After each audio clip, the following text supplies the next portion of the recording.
Thank you very much, Wilma Allen, for agreeing to be interviewed for this program by the Historical Society.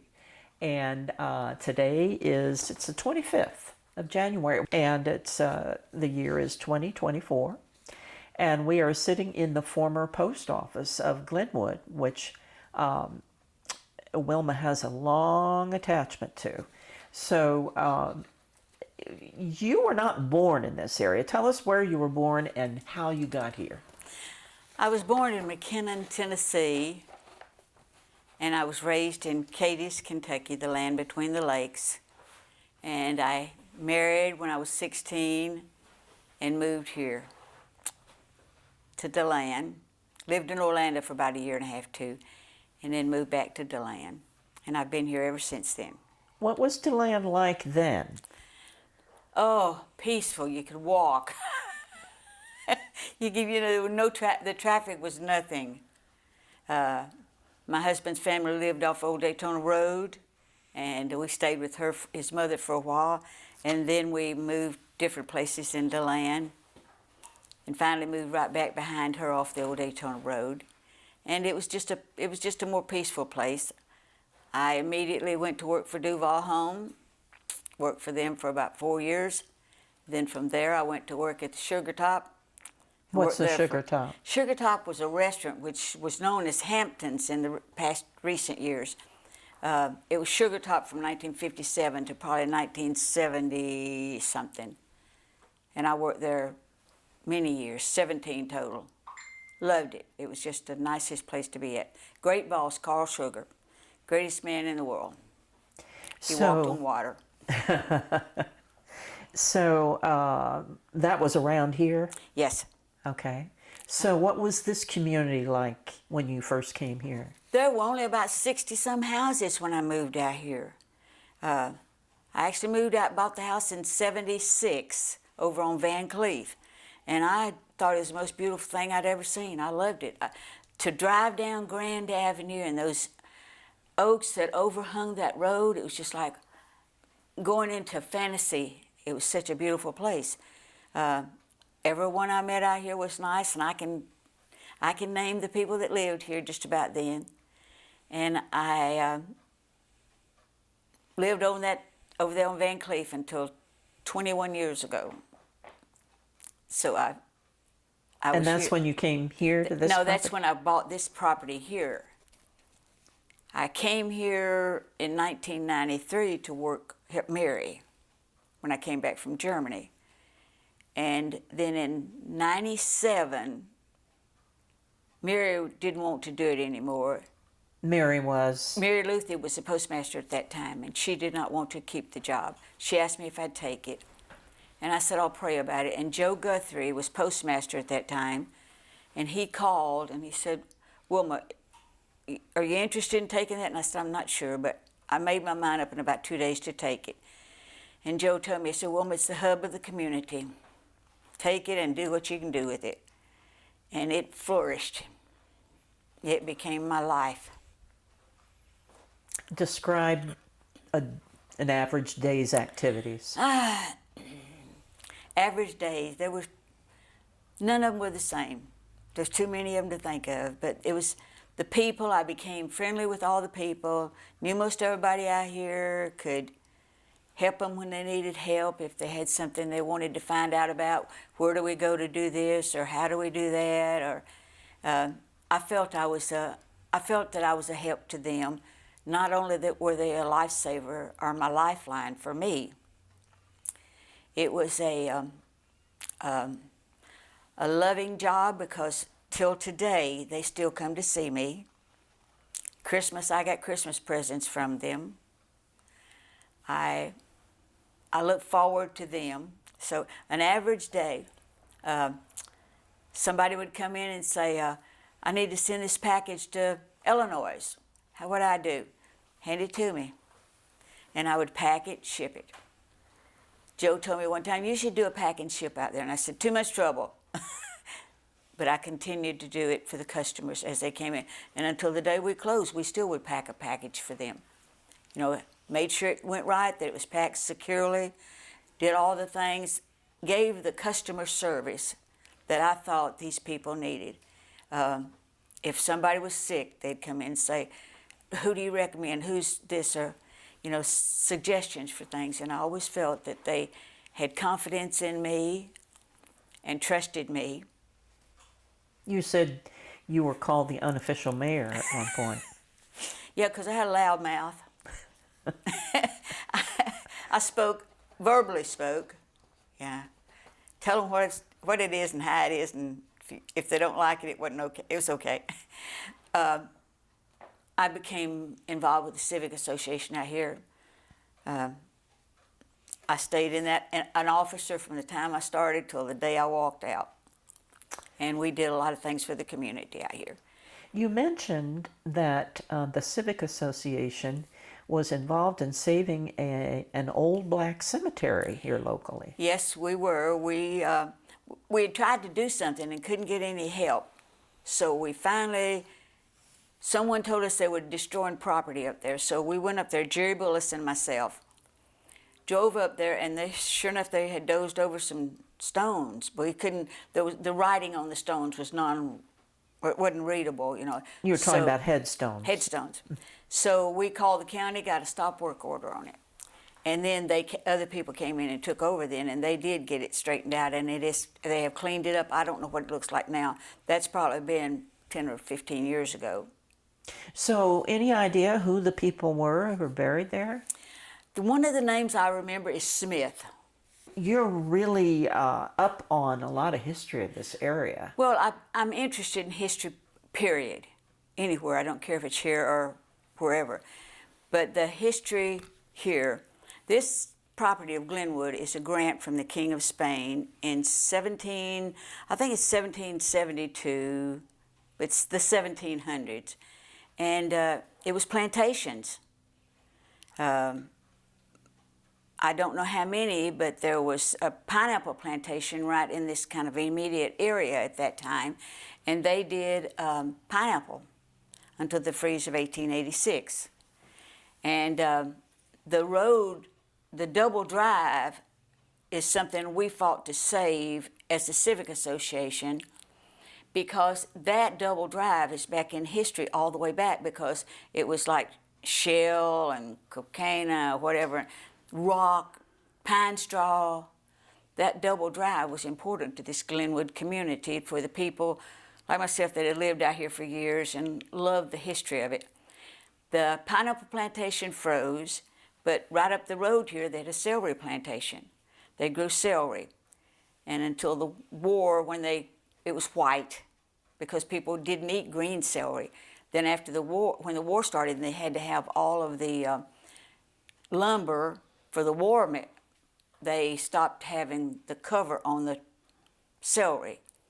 And they would, it was green then. It didn't sell as good as it did to begin with until people got adjusted to it.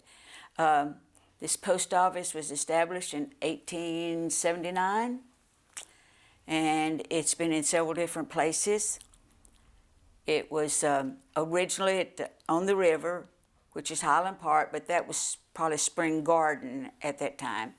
It was on the river, came in by riverboat, and was distributed there.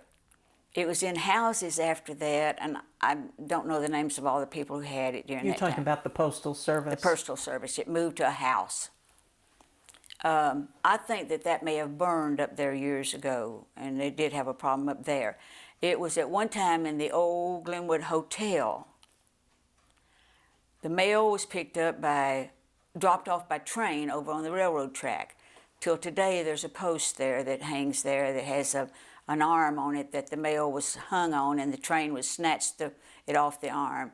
It was picked up in a wagon by some local kids and a black gentleman that lived out here. And then it moved into the house across the street from Duval Home and stayed in that house until it moved into this building. And that would have been in the early 70s. And do you know the exact date this building was built? No, because this building was built on prior to the post office situation. It was built on as a mother-in-law's apartment. And when the postmaster at that time took this over, they moved the post office from here, it's actually on the corner of Church Street, the house, and it's still there. They moved up to here. And how soon after that did you take over? I moved here and I bought the house in late 76, moved in 77. And I lived over on the next street, Van Cleef. Lived in there. And in, like I said, 1997, I started here and I bought the building and the house next door. You said that you had to think it over when they offered you the job. What made you decide to take it? I just felt comfortable about it. And I did tell them. I told Joe and the girls, Mary Ann, I'm going to pray about it. And I did. And I felt led to come here. And Dr. Bigman said to me one time, Wilma, that's the most prestigious job you ever had. And I said, yeah, it is. I'm the postmaster. And I came here because I wanted to be with people. I love this community.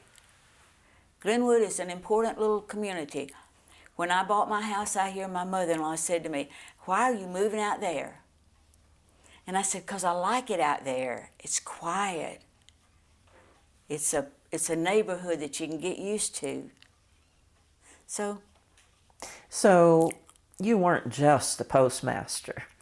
You ended up yeah, I ended up being the doctor, the lawyer, the preacher. Tell us some of the stories of things that you can remember that...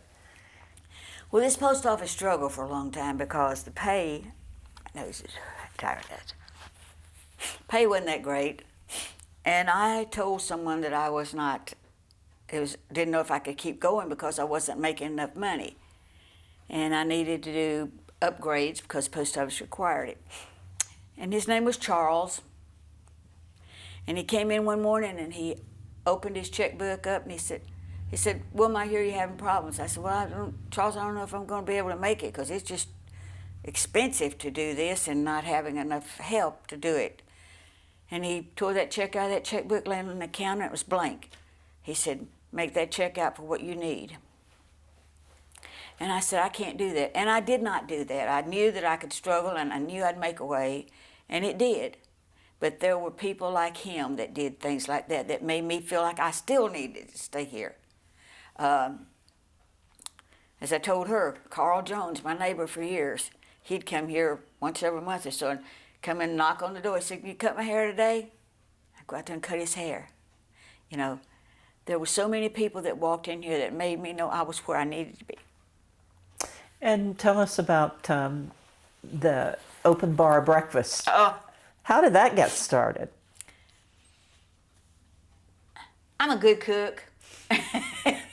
I'm just a good cook. And I said something to somebody one morning about my biscuits and gravy, and they said, well, you ought to start serving biscuit and gravy. And so I said, I'm going to do that.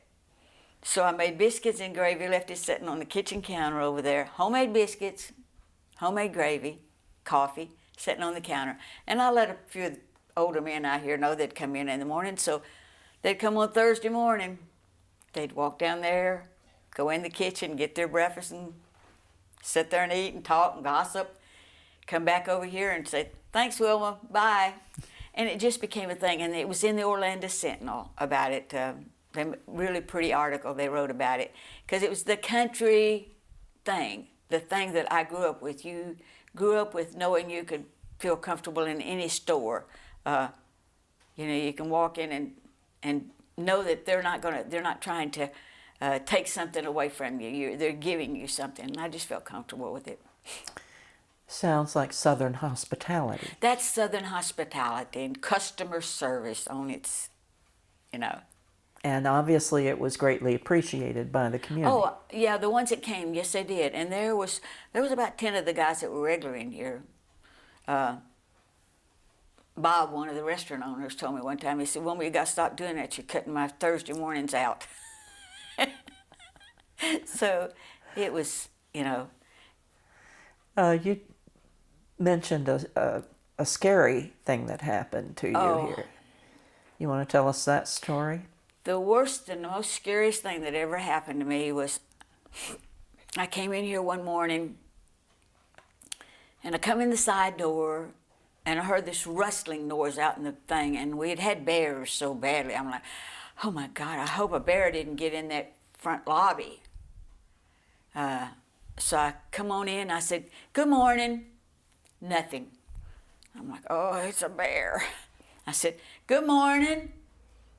And nothing. So I said, well, I just take the chance, because once I raise that window, I can let that window drop, because it won't stay until you push the buttons in. So I started raising that window, and there was a gentleman standing over there, and he was, I would say he was in his late 20s, maybe early 30s, nice looking young man, clean cut, dressed nice, and I'm like, can I help you, sir? And he said, somebody stole my identity. And I said, well, sir, I can't help you with that. You're going to have to go to a bigger post office. He said, no, it's right here. And I said, well, let me see what you have, because I saw mail scattered all over the countertop. And he handed me a letter, and I recognized the name as the guy that lived in that house right down there. And it was actually junk mail. And I said, that's not your mail, sir. That belongs to the gentleman down the road. I said, how did you get it? And he said, no, it's my mail. I said, no, sir, it's not. It belongs to the gentleman down the road. And we tried to talk to him, just a conversation. And I kept thinking, what am I going to do? Because I don't know. This situation could go bad. This could be my life. And he... What led you to believe that he was a danger? His behavior? His behavior, the mail. It wasn't his. So I said, where did you get the mail from? He never did tell, but I realized he had gotten the mail out of the trash can that sat at the end of that counter. And it was spread all over the countertop. And I said, well, sir, you just have to take that to DeLand. And it just went on, and finally he said, I can't go to DeLand because people have tried to do things to me. And I said, oh, I'm sorry. He said, I haven't had anything to eat in days. I don't know when I ate. And I said, well, I tell you what, I just came over and I got a fresh cup of coffee. It's got cream and sugar in it. Why don't you take my coffee? I haven't drank out of it.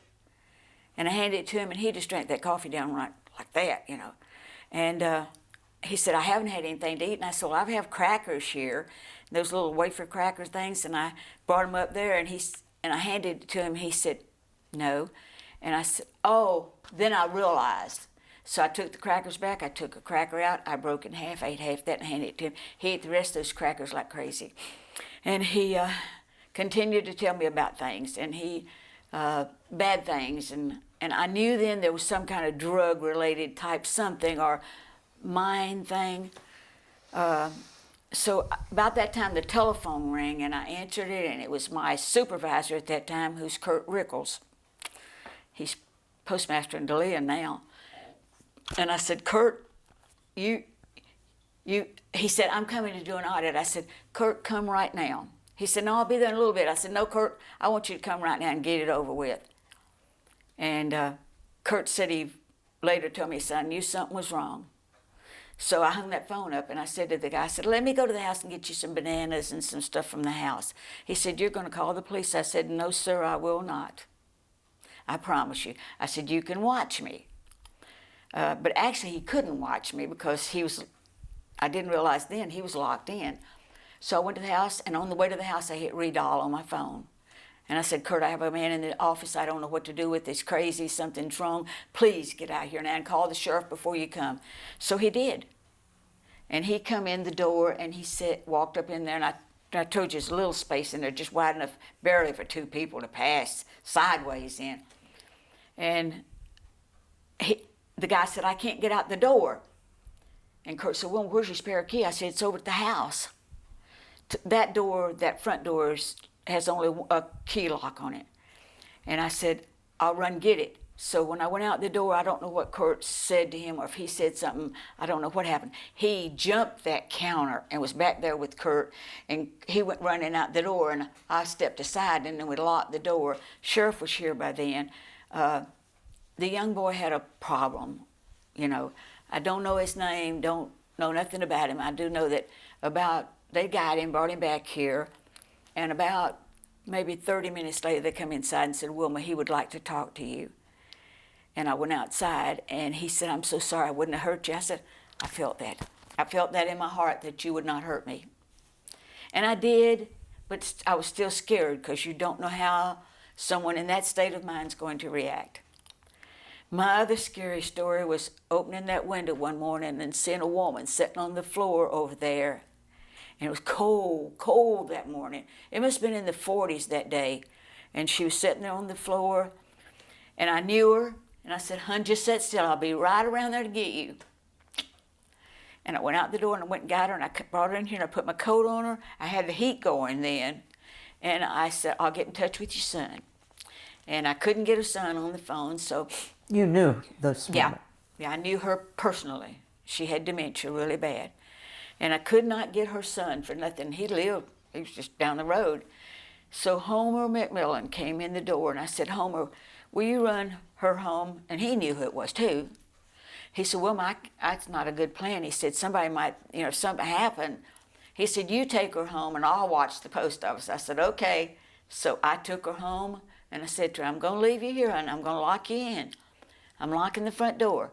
Go get in your bed and go back to sleep, and I'll get a hold of your son and tell him come check on you." That scared me. I was angry with that. Angry. Or more anger than I felt about the young man. You were angry about what? About her being out there. She had dementia, out there wandering around in the night and don't know what time she came in here. And it was so cold, and that was bitter cold that day to me. That angered me, But I was glad that she had that door. I was glad that I didn't lock that door. Somebody said, "You can lock that door at 10 o'clock at night." No, I can't. That door was never, ever locked unless I had to lock it for a purpose of something. They said, "Lock that door."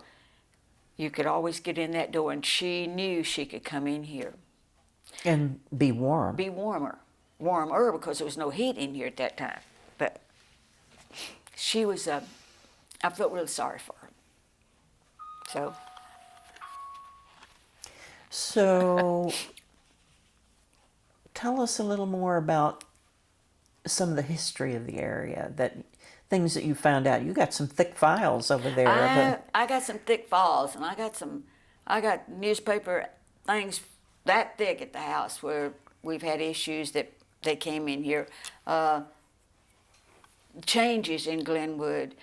Over the years, the major changes in Glenwood were really, to us, from what it was to begin with, were devastating to some of us.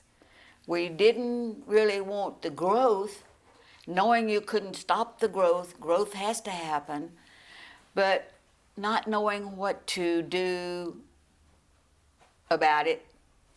Forming groups that we could do things with, work with, and make a better place for people. Knowing that the people out here wanted something better. We stopped several things from going in out here. The cemetery, a piece of property was going to sell for cemetery. I think it's like 3,500 graves going to go in there. And we kept saying, well, they can't go down that little dirt road. Now the cemetery, our cemetery down there now, we have a Glenwood cemetery. It's hard for you to park there when there's a funeral there. So we got together and fought that. We fought the aggregate plant that was going to go in up at the end. Up here across from the dump, they wanted to put in, I think it's like 425 townhouses. And so they didn't think that'd have a big impact on Glenwood because it's actually outside the Glenwood, what we call Glenwood. And no, it would affect us because it was going to affect the road. If you've got 400 houses rented, townhouses, and you got 2 people living in there, or they got another child or 2 children, that many trips a day, one family will make 8 or 10 trips a day out of their property. So we fought that, along with the fact I couldn't imagine anybody wanting to live up there by that area with the methane gas smell from that dump across the road. So we fought with that. Anytime that we felt that the bike trail was the major thing. I've been called some things over that bike trail. But we really put forth a lot of effort to make sure that bike was going to be the best for Glenwood. The double drive, as I said, started in the 1700s. We didn't want the double drive to ever go away. And originally, they had told us they wanted to take one side of the road, make that for passenger cars. The other side was going, and it's like, no, that's not what it's about. We had rather have, and we did fight, and we did get a sidewalk through Glenwood. That's what the bike trail is, and the trail to trail that they put in for Volusia County. And it came out better in the end than what we thought it was going to be, because it was so much of an issue about it. We traveled all over making pictures of other trails and things that was going on that impacted their areas and how it impacted them when they put a big trail in. So, tell us about the big gated community of big homes on North Grand Avenue. You know, I was surprised at that, and so was everybody else out here, because actually it's outside of Glenwood. And we do the DeLand post office does the mail there, but that's not DeLand. And that's another thing that bothered us, and I don't know exactly how to say anything on that without getting maybe political. It's a dollar thing, you know. What do you mean by that? By that I mean that they got the county taxes went to Volusia County, and it came to DeLand, helping DeLand, not DeLand Springs. You know, that's to me that's always an issue when you have tax dollars that are involved in it. So would you say that you help protect and moderate growth? Yes, because we decided our civic association voted on many things about how to control but not control. If 2.5 acre or 2.5 acres was what we wanted it to be as the minimum at that time. There were several. So new houses being built, you wanted them to be built on Right. 2.5 acre lots. Right. Because that helps to control the growth, but it also allows space. And then we realized out here the turtles, the bears, all those things like that were losing their homes out here, because we have bears every night. You know, I can take you out in the yard and show you where they were probably at last night. But you know, it's a way that we thought we were stopping the community from growing any bigger than it was, as far as that kind of growth was concerned. We don't have the road system, or we don't have the support out here that, or in most places anymore, that growth like that helps. I feel sorry for DeLand. You know. You think that it's growing too fast? I think it's going too fast. I think that they're not taking into consideration it's who pays the high dollar for it, and I think that it just ruins a community. It doesn't give anybody that's moved in time to adjust to that community, and not because we're going to do it our way, but let's look at a way to do it that both of us are going to be happy with. And that was one of the things. I was very outspoken on how I felt about Glenwood. The Orlando Sentinel, one of their writers, he said one time, I went to her house and there's a set of smoking guns on her table. At her table. And I'm like, what do you mean by that? Because you were going to say what you wanted to say, and you meant what you was going to say. You had researched it. We studied and researched out here. Jerry Bullis, David Carr, and myself. We worked hard on making sure that this community was doing what it should be doing. And, you know, we packed the house at the church on the vote on that bike trail up here. And I told him, when I speak, they're going to listen to me because they trust me. They didn't trust the county. They trusted me. One Sunday morning, a man walked to my front door and rang the doorbell. And I went to the door and I said, can I help you? And he said, you're Wilma? And I said, yes. He said, I need to get your permission for a change on some zoning up here. And I said, huh? What? He said, county council told me I better come see you because if you didn't agree, we wouldn't pass it. You have that much influence, you think? Because I didn't shut up. I didn't know how. And people trusted you. And they knew I was doing it for their, and I told him, I said, what are you doing? He said, 2.5 acres. I said, sign it. It's good. Tell them at the county council. I said, that's fine. We don't care. As long as you stayed within that, because it helped the community. And I don't know how you control growth. I'm not smart about that. I served on the Volusia County Beach Patrol thing. And after a couple of trips over there, maybe more than that, I think I stayed on there about a year. I went to Frank Bruno and I said, I quit. I can't do this. I had to write a letter of resignation. I said, I can't do this because I don't agree. You know, that belongs to my friend or something that happened going. I'm not going to do that. That's not me. You felt a conflict of interest? Yeah. And I could not do it, so I resigned from that.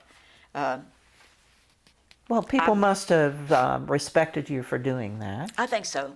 You know, I've been asked to do political things, and the post office is not allowed to do that. So I had a postmaster sit out there in the parking lot one day, and I drove back in because I was after hours, and she's sitting there. And I said, what are you doing out there? And she said, I hear you have political stuff inside. I said, well, let's go in. I don't. But I told her when she left, I said, but let me tell you something. Once you step off that porch right there, you're in my backyard. This is a different address. That's my address. I can do what I want to do. But I never pushed it. I would tell somebody if they asked me, but never pushed it. So maybe I was a little stronger about that, but people would come in and say, why do you trust that person? Why do you think that's a good choice? And I'd say, well, this is what I saw. I may be wrong, I may be right, but it's up to you. You need to make the decision. And if you don't make a decision to vote, don't come talk to me. Do you, you retired only, what, about 6 months ago? Yep, July the 12th. The post office was 144 years old. What was that like to retire? The hardest thing I ever had to do. I hated leaving here. Sorry. You're still in the area, but the service you provided ended. Right. It ended. And I hated for this post office to end. It was such a historical thing that it had been here so long. And it had done so much good, no matter whether it was me, Mary, Evie, Inez, whoever it was. It had been a service to the community. And why was it closed? Because I could not keep help. Nobody wanted to really work. There's a lot of responsibility here. And it's hard. And you have to be able to tolerate some things. I'd come in, the girls would tell me a situation that had upset them. And I told her, I said, I learned a lesson a long time ago. When I first started in here, I had a man up the road here. And he come in here one day and he said, this is not the way Mary did that. And I did about 3 circles. And I said, I'm sorry, I don't see Mary anywhere. Now, back to what you want to do. Because you always, the people that hired in here, they had to tolerate the fact that Wilma had done something for so long. You know, and I don't think there was many bad things that happened here. There are some, and we'll not talk about those, please. What kind of advice would you give to young people today? Follow your heart, but find a job that fits you. Be happy with what you are doing, because if you're not happy with the job, you're not going to do that job well. I used to tell the singers that would come and sing with us at Cassia, they'd say, well, what do you want me to do? I said, no, what do you do that you like? If it isn't a song that you like, you will not perform it well, so please do something that you like. And I think that that's what we all should do, something that we like, whether it be sweeping floors, and I've done that, but wait, whatever. Do a job that you like, a job that puts a smile on your own face and somebody else's too. So how do you want to be remembered?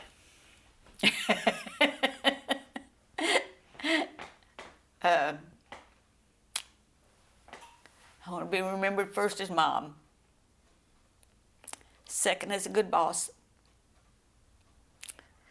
and last, I guess I want to be remembered as your friend. Sounds like you were a friend to many. I felt that way. And you still hear from people. I'm still here. Still come. And people come and visit you. Yes. Brought Christmas presents to me. It's amazing. I'm not here, but they brought them. And today is your birthday. And today's my happy birthday. I'm only going to do this once, too. 80's a good age. Is there anything that I didn't touch on that you feel is important to add to this? No, because I think that we've said what we need to say. I'm sorry that I left the people, but it was a time, and there comes a time you have to do things. And I'll always be here, as long as God lets me.